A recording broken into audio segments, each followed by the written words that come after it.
اعوذ باللہ من الشیطان الرجیم، بسم اللہ الرحمن الرحیم۔ السلام علیکم ناظرین، میں ہوں سید علی نقوی اور آپ دیکھ رہے ہیں دی علی نقوی آفیشیل۔ دوستو، آج علامہ اقبال کی جو نظم میں آپ کے لیے لایا ہوں وہ ان کی بہت ہی مشہور اور معروف نظم ہے۔ تو چلتے ہیں اور آج کی نظم کو سمجھنے کی کوشش کرتے ہیں۔ ایک دانش نورانی، ایک دانش برہانی، ہے دانش برہانی حیرت کی فراوانی۔ مشکل الفاظ میں دانش نورانی یعنی نور سے بھری ہوئی عقل جو انسان کے دل و دماغ کو منور کر دے اور اسے حقیقتوں کو پہچاننے کے قابل بنا دے۔ دانش برہانی یعنی حکمت و فلسفہ کا علم، وہ عقل جس میں فلسفیانہ دلیلوں سے کام لیا جاتا ہے۔ اس غزل کے مطلع میں اقبال نے دانش نورانی اور دانش برہانی کے مابین فرق کو واضح کیا ہے۔ ان کے مطابق ایک دانش تو وہ ہوتی ہے جو نور ایمان اور نور یقین کے امتزاج سے جنم لیتی ہے اور قلب و روح کو منور کر دیتی ہے۔ اس کے برعکس دانش برہانی کا تعلق تعقل اور استدلال سے ہے، جس سے حقائق تک رسائی مشکل ہو جاتی ہے اور دلائل کی بھول بھلائیوں میں ہی عقل گردش کرتی رہتی ہے۔ اس سے انسان کے اندر تجسس میں تو اضافہ ہوتا ہے، لیکن یہ کسی بنیادی نتیجے پر پہنچنے میں مددگار ثابت نہیں ہوتی۔ اس پیکر خاکی میں ایک شے ہے سو وہ تیری، میرے لیے مشکل ہے اس شے کی نگہبانی۔ مشکل الفاظ میں پیکر خاکی یعنی مٹی کا بدن مراد انسانی جسم، نگہبانی یعنی کسی چیز کو قابو میں رکھنا۔ اقبال کہتے ہیں کہ انسانی جسم میں ایک ایسی شے ہے جو تیری نظر کے قابل ہے اور وہ شے روح ہے۔ یہی سبب ہے کہ میرے لیے اس کا تحفظ ممکن نہیں ہے۔ اب کیا کہ فغاں میری پہنچی ہے ستاروں تک، تو نے ہی سکھائی تھی مجھ کو یہ غزل خوانی۔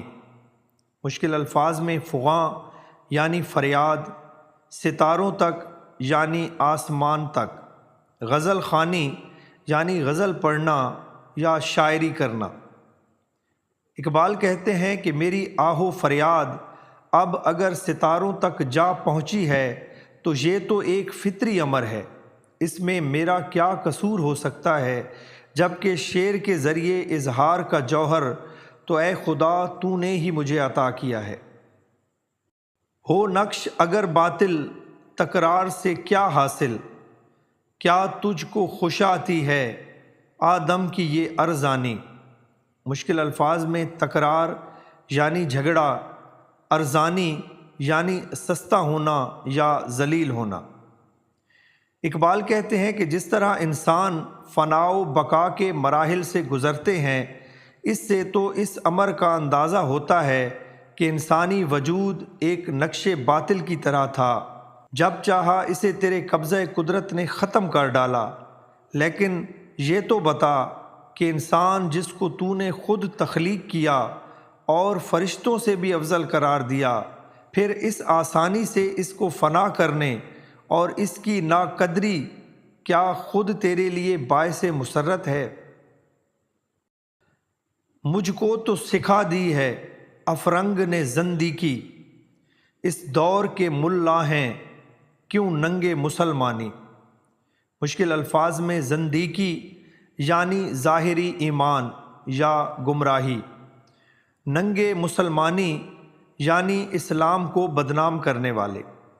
اقبال کہتے ہیں کہ مغرب کی تعلیم و تہذیب نے مجھے تو مذہب سے لا تعلق کر دیا، لیکن اس عہد کے ملا پر تو مغربی تہذیب و علوم کا سایہ تک نہیں پڑا۔ پھر کیا وجہ ہے کہ وہ نہ صرف یہ کہ مذہب سے لا تعلق ہے بلکہ اس کے لیے باعث ننگ ہو کر رہ گیا ہے۔ کہنے کا مطلب یہ ہے کہ ملا بالعموم اپنے مفادات کے لیے اسلام کی غلط تعویلیں کر کے عام لوگوں کو اس سے منحرف کر رہے ہیں۔ تقدیر شکن قوت باقی ہے ابھی اس میں، ناداں جسے کہتے ہیں تقریر کا زندانی۔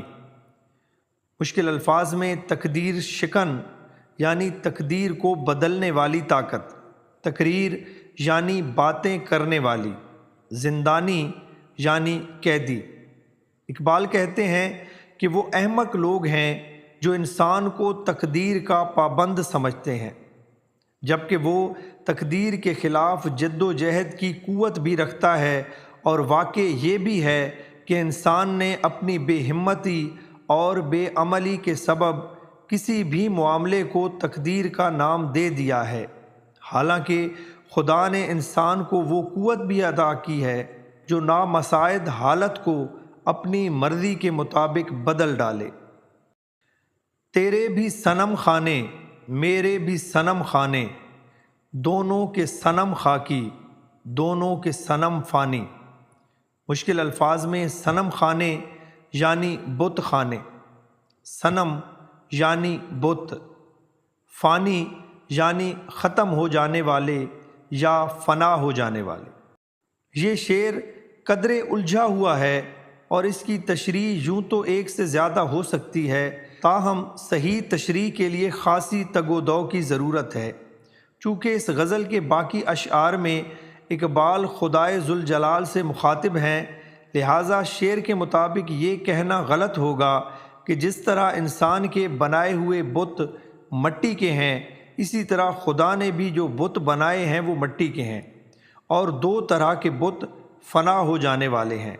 یہ تصور بھی بے معنی ہے، لہٰذا یہ تسلیم کرنا ہوگا کہ اس شعر میں اقبال کا مخاطب خدا نہیں بلکہ اور کوئی ہے، اور اگر اس شعر کو پچھلے شعر سے جوڑا جائے تو اقبال کا اشارہ یقیناً دور حاضر کے ملا کی طرف ہے جو اپنا دین بیچ کر دنیا کے پیچھے بھاگ رہا ہے اور دنیا کو اپنا بت اور خدا سمجھے ہوئے ہے۔ تو یہ تھی آج کی نظم، امید ہے آپ کو پسند آئی ہوگی۔ اپنا بہت خیال رکھیے گا۔ اللہ حافظ۔